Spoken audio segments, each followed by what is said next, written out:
Oh, welcome back to a hot segment. This is the no huddle. We can't huddle, guys. We don't have any time. Derek Carr is the new quarterback of the Saints. 4 years, $150 million. Okay. $100 million guaranteed. $50 million in Smoothie King bucks. So really pay attention to 100. He immediately becomes the best quarterback in the NFC South. Brew, do you like this move? You're from New Orleans, among other places. Yes.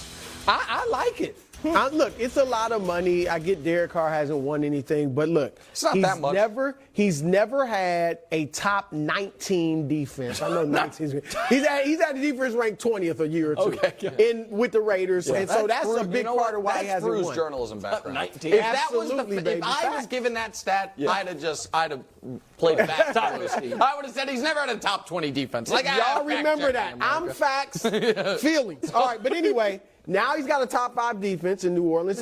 Top 5 overall, top 10 in scoring. All right, so they're a top 10 defense. Chris Olave, I think Michael Thomas will be back. He tweeted out, "Thank you, Jesus," when he saw that Carr was going to them. And Alvin Kamara. So they got weapons. They need to shore up the offensive line. But Nick, they got weapons on offense. They've got a good defense, and they got a horrible division or a weak division. Okay, they can win their division. The NFC is, look, I wouldn't put them with San Francisco and Philly yet. Okay, no, stop. But why not? Why can't they be as good as anybody else in the NFC? Kids out there, you guys will know this. Young viewers might not. Back a long time ago in the NBA, there was an owner named Ted Stepien who just kept trading away draft picks. So much so, the NBA made a rule called the Stepien rule about how you can't trade away consecutive first-round picks. That's why whenever we're talking about NBA trades, we're like, oh, but they only have this pick to trade even though they have their own picks. Something like that is coming to the NFL in a few years, and it's going to be because of what the Saints have done in the last few years. New Orleans. The Saints went all in on winning a Super Bowl with Drew Brees. Totally makes sense. I get it. It's what you do. They didn't, though. He then retired, and now they're running a team like they know the league is folding in 3 years, and none of the rest of us do. In 2021, they had $50 million in dead cap. Last year, they had $44 million in dead cap. This year, before free agency even starts, they're going to be at $40 million because now they have to release Jameis. It is an unsustainable way to run a team. You know why Michael Thomas thinks he's coming back? Because he's $13 million on the cap this year to play and $26 million to be cut. How could that be? Because Michael Thomas, according to Spot Rack, do you know what his cap hit next year is? It's $59 million, which makes me think they are attempting to run some form of NFL salary cap Ponzi scheme that we can't pick up on. But the reason that they have gotten worse record-wise each of the last 4 years, the reason they have won only one playoff game in the last 4 years is because when 25% of your salary cap is allocated to players who aren't on your team every single year, you don't have enough talent. And to now do this with Carr and make it that you're going to be in this position for the next 3 years as well, it's insane. Yeah, but are they a better football team? What? That's what I'm saying. Can they win their division? I don't care they about have the accounting. Right now, they're the best team in the division. The accounting matters in this regard.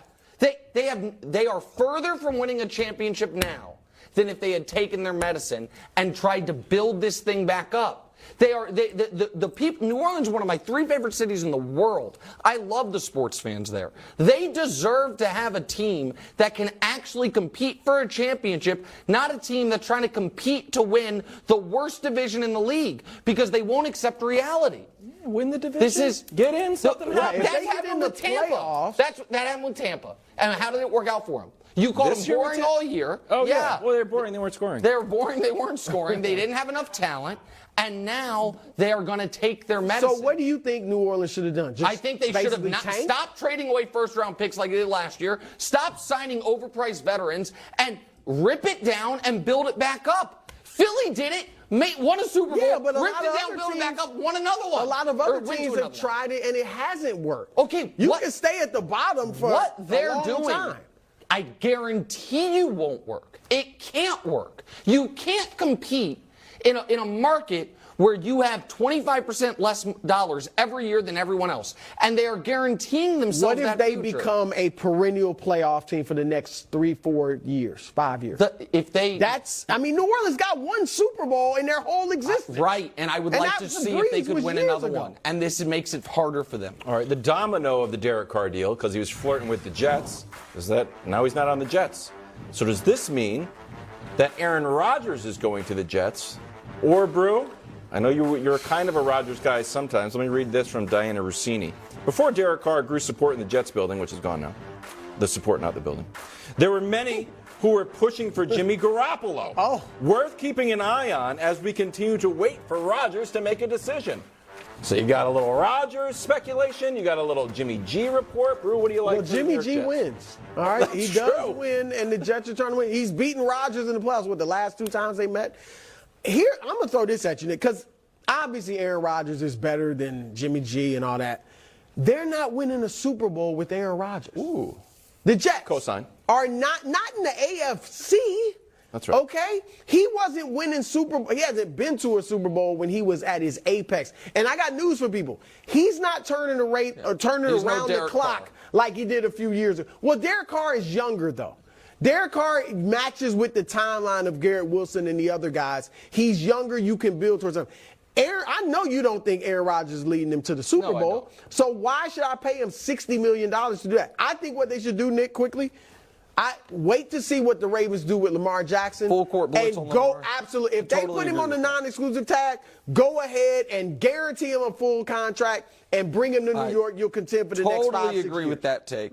And as far as Jimmy G, I don't remember, Brew, once upon a time, your favorite NFL reporter was Michael Silver when he was saying all that stuff about Trey Lance. Michael Silver today reported that the team most in on Jimmy G, the Houston Texans, and I, for one, support that move. There we can really put the Jimmy G. Well, the Raiders, there's a lot of talk. So I'm just telling you what Michael Silver's reporting. Mac Jones. But I would like to say this. I mean, that's out there. That's out there. Because there was also some reporting today, and it was actually, the Silver had it in his column, that if Rodgers comes to the Packers and says, I'm enthusiastically all in, that they will keep him.